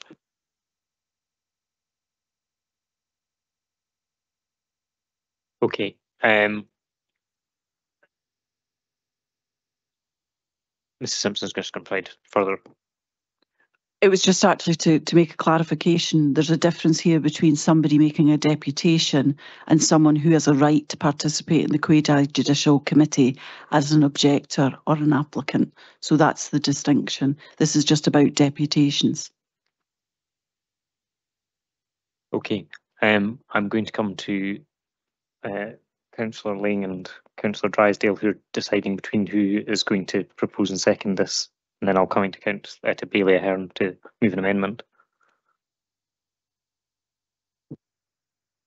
If I can lead in this, Provost, if that's okay. Yeah, so I mean, this has been a matter of some considerable debate and consideration over considerable time. It's a difficult issue to strike the appropriate balance, but there are three fundamental principles here.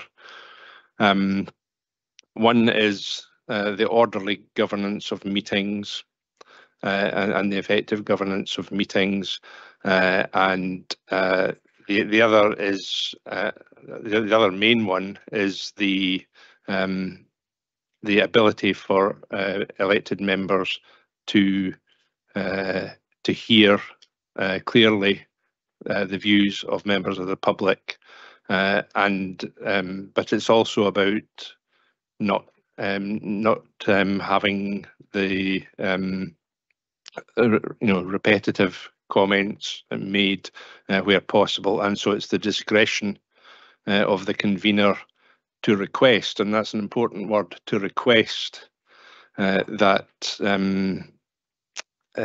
individual deputies combine their presentation.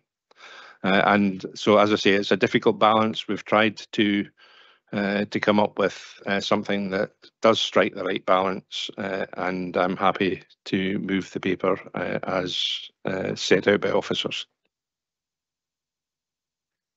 Yes, I think I've had members from all political groups saying how long these meetings go on for, and I think this is a good compromise. They're quasi-judicial, they're non-political, the conveners are non-political either, and I think they will look at it fairly and make their judgments on the balance of time.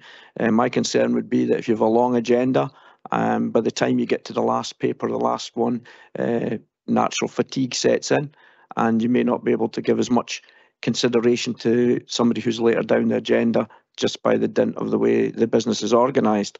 I think this is a sensible move. It's been brought forward by elected members, and legal team and committee services have worked to with other elected members to get to a balanced position, and it's up to yourselves. But if we vote this down and go back to the other one, I'm fortunate I do not sit on that committee, but don't come and say to us again that the committee meeting's gone on too long. Sensible move, this. Okay, thank you. Bailey Ahern to move an amendment. Thank you, convener. Officers do have a copy of it. If that could be put up on the screen, please.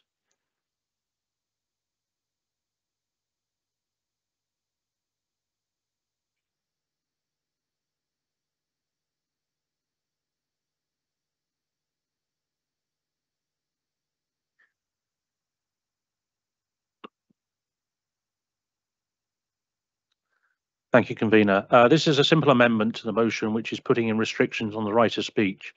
The purpose of deputations is to allow members of the public the right to speak to committees making decisions that affect their lives. They have made the time to attend the committee and speak, sometimes putting themselves well out of their comfort zone.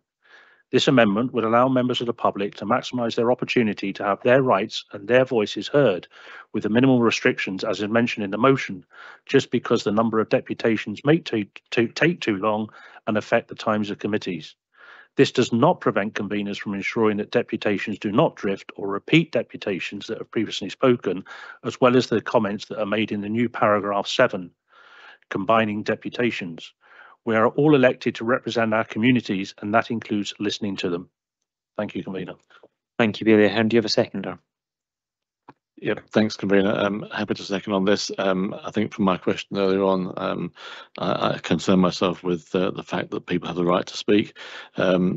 Planning is a motive, always is, and people come before us with concerns about a particular planning application, either supporting it or against it. Yes, we do have some long ones sometimes. It's very rare we have more than 2 or 3, but we do have some long ones sometimes.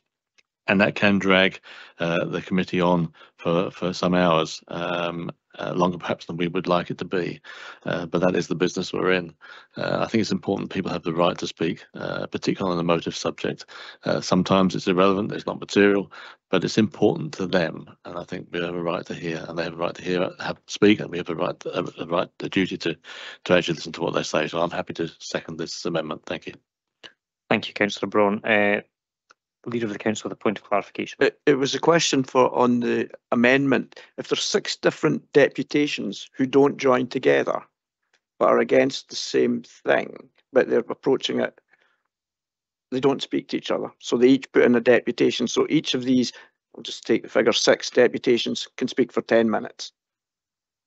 So you could have 2 people, another 2 people, another 2 people. All they have to do is form different deputations, even though they're all want to say the same thing, and then they can come forward. That's what we're suggesting here? That is certainly my reading of it, Bailey Ahern. But it also states in there that it's down to the convener. to make sure it's not repeated. That I think is in paragraph 7. If you look at paragraph 7, which has that clause, which is on the back page, where it states that should multiple deputations requests be received in relation to an item of business, it will be at the discretion of the relevant convener to request that speakers be asked to combine with others seeking the same proposed outcome and present a joint deputation to be coordinated by the clerk. Yes, however, Councillor Ling is correct, and Councillor Drysdale made the point that the word request is there. They don't have to join. So actually it could be 6 different deputations of 10 minutes apiece. So the point is correct from the reading. So I just want to, for clarity there. Yeah, okay. Right. Comment, Councillor Willie-Robertson. Thank you, Provost. I've listened to what is in the amendment. I've also listened to the proposals, and I'll be going with what's proposed. I think 5 minutes is a reasonable time for anyone to make their point, but it also places a responsibility on the members of the committee themselves, because if someone gives a presentation, it allows the committee then to tease out issues to the person, because it doesn't debar you from actually speaking and asking questions of the person making the deputation to further tease out their argument if you feel that they haven't fully covered it. So I think with that safeguard, I think we have to do something to try and streamline the business of this council. As Councillor Ling said, if it was me and it was my application that was coming at 5:30 in the afternoon after the committee been on all day, I would be concerned about the quality of the judgment I would get. And I think we actually need to look at that. And also you've got to look at the health and safety of your own councillors. Their concentration must fail. And I've been at committee meetings that have gone on and on and on all day. And it does, people do flag. So let's be sensible about this. I'm sure if as long as the committee members themselves are allowed to question the people making the deputation to tease out issues, then I'm happy to go with it. Thank you. Okay, thank you. Councillor Duff. Thanks, Provost. I feel that this proposal restricts the rights of the people of Perth and Kinross to petition its council and its committees, and I'm concerned that the motion puts the council in a bad light. I think it sends out a signal that we councillors are too busy to give people a few minutes of our time to hear their concerns on a matter which they view as being of significant importance to themselves. I think there are opportunities contained in the standing order to conjoin deputations to ensure that deputations understand what material information is relevant to their deputation and consequently what is not relevant. Conveners also have the authority to prevent speakers from repetition or straying from the matter in hand. So I'm firmly of the opinion that in a democracy we should not be unnecessarily restricting the rights of individuals to address this as councillors, and feel that this rule is being brought forward because we're not prepared to give people the time to hear their complaints. I think it will be a sad day, Provost, for this council and local democracy if we approve this motion. I will therefore be supporting the amendment. I may also throw in a comment here for consideration by the leader of the council that this is yet another situation where the debate would have benefited from the reinstatement of a governance MOG. Thank you. Okay, thank you, Councillor Duff. Councillor Peter Barrett. Thanks, Provost. I think what deputies need is clarity on how long that they're going to be speaking for. I think it can often be an intimidating and nervous time for people speaking in public to elected members.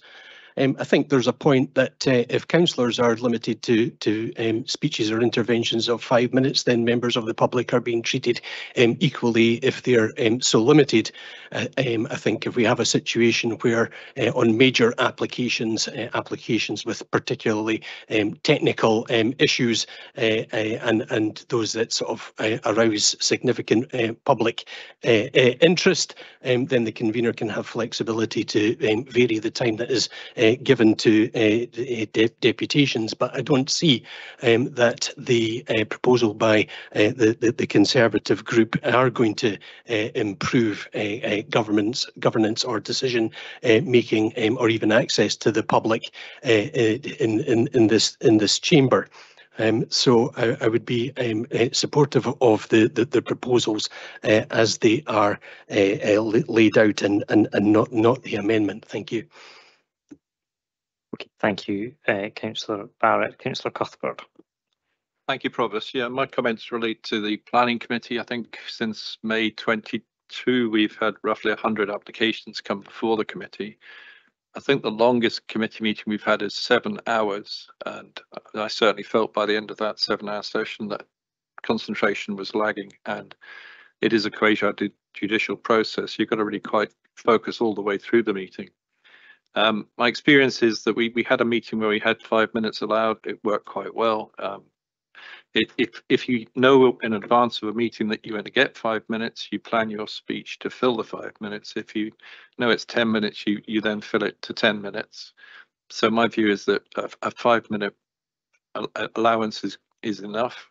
I also feel that after the people have spoken, there is always questions, and councillors have the right to ask as many questions as they want. So if something's not being clarified in the 5 minutes, they can tease it out with the questions afterwards. So I'm very much in favour of the 5-minute rule. Thank you, Bailey. Thank you. Just briefly to say I'll be supporting the amendment, not for any other grand political reason other than the fact that I've always had a track record in this chamber of supporting more input from the members of the public, particularly in the work I did on Petitions Committee. So equally, I'd say that a bigger and longer voice from the public on matters would be welcomed. Thank you. Okay, Councillor Colin Stewart, followed by Councillor John Rebeck. Thanks, Provost. Thank you to officers for bringing forward this revision of the protocol. I think that's been something that's been needing to be updated. I think that the proposals contained are a sensible and proportionate response to managing the business of the council and its committees. I think that conveners need to be trusted to be given the discretion to manage the business of the committee, and that, you know, for example, when we had the meeting of the Scrutiny and Performance Committee back in November, we were very flexible on the amount of time that was allowed for deputations from members of the public who wanted to tell us about their personal experiences. And it was absolutely appropriate for us to be flexible and offer that extended amount of time, for the members of the public to come and present their own cases, but also for members to ask questions of the members of the public. But at the same time, we are a formal public body, and we do have to manage our business properly. And if there are committees where there are lots of deputations taking up lots of time, and members have already made the point about the well-being of both members and staff, and indeed the public who are waiting their turn on a deputation, for example, at the Planning and Placemaking Committee, this is a sensible and proportionate response. My colleague Bailey Brock, sitting next to me, has made the very sensible point that if this is something that doesn't work, we can come back and revise the standing orders again in 6 months or a year's time. I think there's a regular review of standing orders built in anyway. And, you know, if we get evidence that this is not working to the benefit of both managing the business of the council and to allowing the input from members of the public, then we will come back and revise that in future. Thank you. Thank you very much. Councillor John Rebeck. Thank you, Provost. I don't think this measure stifles democracy at all, neither does it limit the public voice. I think it's a really sensible suggestion. It's a really sensible paper that allows conveners to use their common sense, in fact, to embolden democracy and come to better decision making. So I'll be supporting the paper. Okay, thank you very much. I don't see any other requests to comment, and therefore, Bailey Ahern, do you wish to say anything in summing up? Yes, thank you very much. We seem to have been concentrating on the Planning and Placemaking Committee, and obviously that's where the majority of the deputations are made. But I just want to bring members' attention to the last part of that sentence, which has been taken out, and that it's being guided by the volume of business on the agenda, which is down to the convener. As a member of the public, if I had, and I'll take the planning and placemaking, if I had an application in planning and it was on a day where there was a huge agenda, I would be awfully upset that my right of speech towards that application is being curtailed just because there's a lot on that agenda, and wish that it had been put on a day where there was less on the agenda, which gave me an opportunity to speak more. Thank you. Thank you, Baillie Ahern. Councillor Drysdale to sum up. Thank you. First of all, just on Baillie Ahern's last point there are, of course, time constraints on planning applications which require these matters to be decided within a certain timescale. So it is very often not in the gift of the convener or anybody else for that matter as to what the volume of business is in one particular meeting. So I would reject that as an issue here that is being jeopardised by these proposals. I won't repeat the comments of colleagues across the chamber who have spoken today, but just in summary, that this, as I said earlier, is a challenging area. We want to hear the views of members of the public, but we also need to ensure that the quality of decision making, as Councillor Robertson pointed out, the quality of decision making is consistent and good, and we cannot do that if meetings are going on for a whole day in order to cope with the demand, and so I think this is a democratic proposal. It's a reasonable proposal. It's a flexible proposal that is that gives the convener adequate discretion, depending on the volume of business, depending on the nature of the deputations that are coming forward, to do all he or she can within his or her powers to properly manage the meeting. And we must manage these meetings, otherwise, as I say, the decision making is potentially affected. So I'm very happy to move this paper. Thank you very much. We'll now go to the vote. Mr. Henry. Thank you, Provost. Members are dealing with item 8 on the agenda, the revisions to standing orders and the revised deputations protocol. We have a motion by Councillor by Councillor Drysdale, seconded by Councillor Laying, to agree the changes to the protocol as set out on the agenda. We have an amendment from Baillie Ahern, seconded by Councillor Braun, the terms of which are on the screen and were circulated to you. When I call out members' names, if they can confirm if they're voting for the motion by Councillor Drysdale or the amendment by Baillie Ahern. Baillie Ahern. Amendment. Councillor Allen. Amendment. Councillor Anderson. Amendment. Bailey. Amendment. Councillor Liz Barrett. Motion. Councillor Peter Barrett. Motion. Councillor Braun. Amendment. Baillie Brock. Motion. Councillor Carr. Motion. Councillor Chan. Amendment. Councillor Cuthbert. Motion. Councillor Donaldson. Motion. Councillor Drysdale. Motion. Councillor Duff. Councillor Forbes. Amendment. Councillor Frampton. Motion. Councillor Freshwater. Amendment. Councillor Harvey. Motion. Councillor Illingworth. Amendment. Councillor James. Amendment. Councillor Kogali. Amendment. Councillor Laying. Motion. Councillor Leishman. Amendment. Councillor McPherson. Motion. Councillor Massey. Motion. Councillor McCole. Motion. Provost. Motion. Councillor McEwen. Motion. Bailey McLaren, Motion. Deputy Provost, Motion. Councillor Rebeck, Motion. Councillor Robertson, Motion. Councillor Shires, Amendment. Councillor Smith, Amendment. Councillor Colin Stewart, Motion. Councillor Grant Stewart, Motion. Councillor Waters, Motion. Councillor Welsh, Motion. and Bailey Williamson. Motion. Provost, we have 24 votes for the motion, 15 for the amendment, so the motion is carried. Thank you very much, Mr Hendry. Members, item 9 is the UK General Election, 4th of July 2024, designation of polling places. Members, can we agree to homologate the proposed changes to polling stations as set out on the agenda? Are we all agreed? Agreed. Thank you. Members, item 10 is the update to the scheme of administration.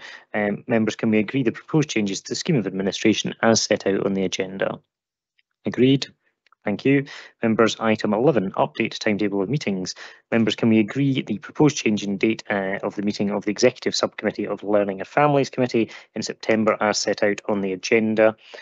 And can we also agree the council meeting scheduled currently for the 19th of August 2024 be moved to the 4th of September 2024 at 10:30, and that the meeting of Planning and Placemaking Committee currently scheduled for the 4th of September is moved to the 11th of September 2024 at 9:30, replacing the scheduled meeting of the council on that date. Can we agree those changes?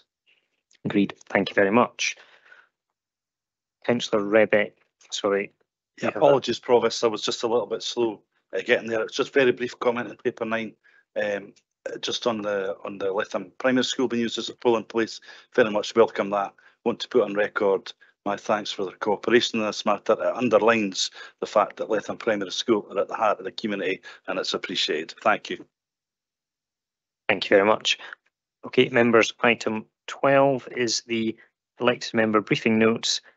Members, can we all note the briefing notes?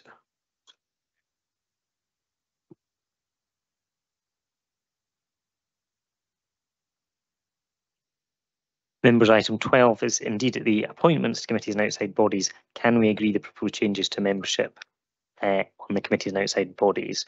Okay, we cannot. Right, well, before I come to you for your amendment, I'll invite the Leader of the Council to move the proposals as they are.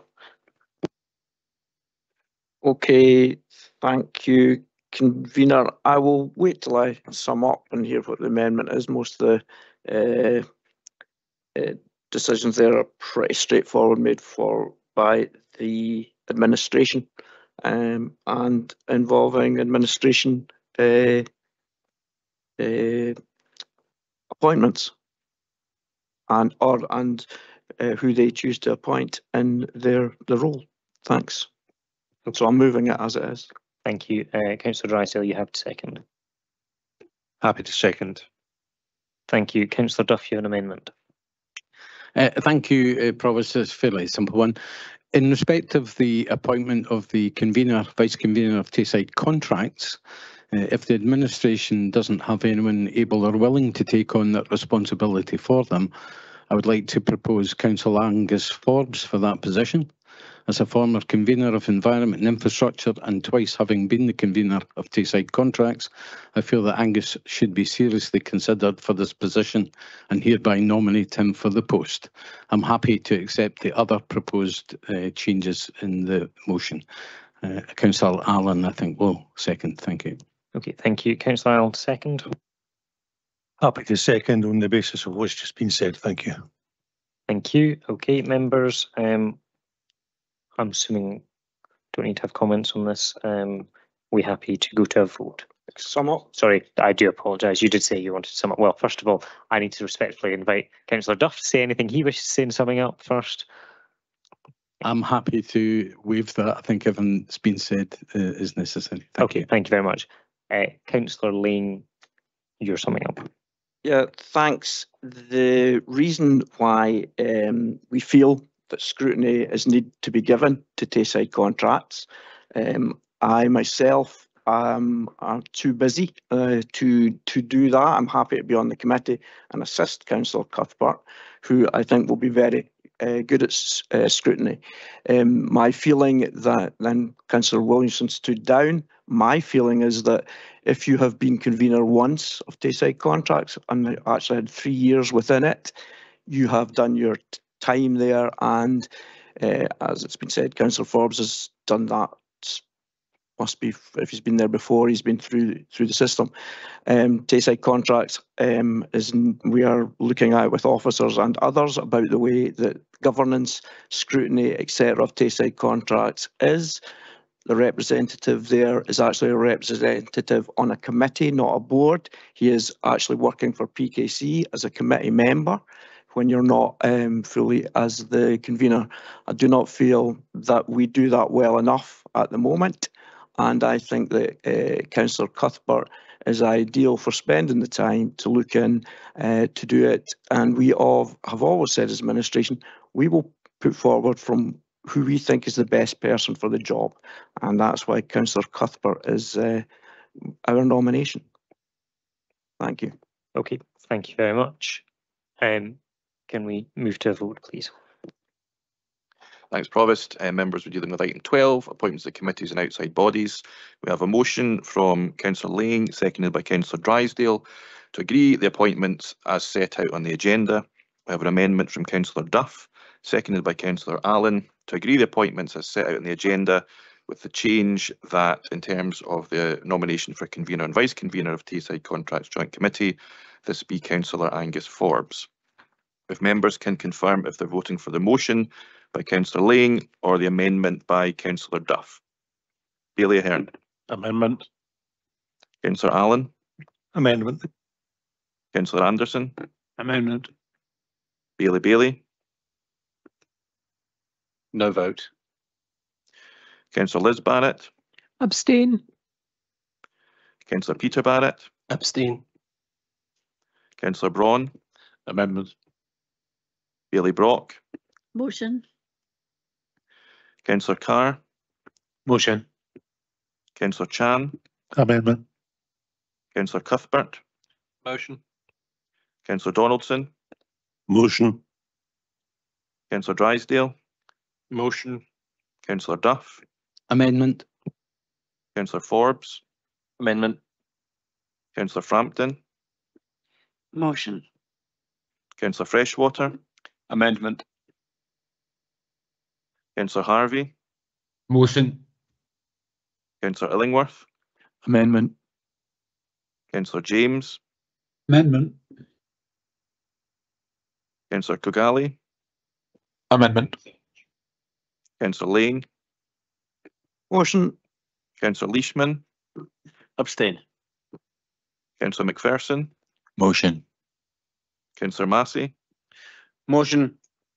Councillor McCall. Motion. Provost. Motion. Councillor McEwen. Motion. Bailey McLaren. Abstain. Deputy Provost. Motion. Councillor Rebeck. Motion. Councillor Robertson. Abstain. Councillor Shires. Amendment. Councillor Smith. Amendment. Councillor Colin Stewart. Motion. Councillor Grant Stewart. Motion. Councillor Waters. Motion. Councillor Welsh. Motion. Bailey Williamson. Motion. Provost, we have 20 votes for the motion, 13 votes for the amendment with 6 abstentions, so the motion is carried. Thank you, Mr Hendry. Members, item 13 is elected member briefing notes. Can we note the briefing notes that have been issued to members since the last meeting of council on the 15th of May, as set out on the agenda? Noted. Thank you very much. Members, have a good summer. We look forward to seeing you all back here after recess. Thank you very much to officers for their support up to the summer, and I wish them all a very happy summer as well.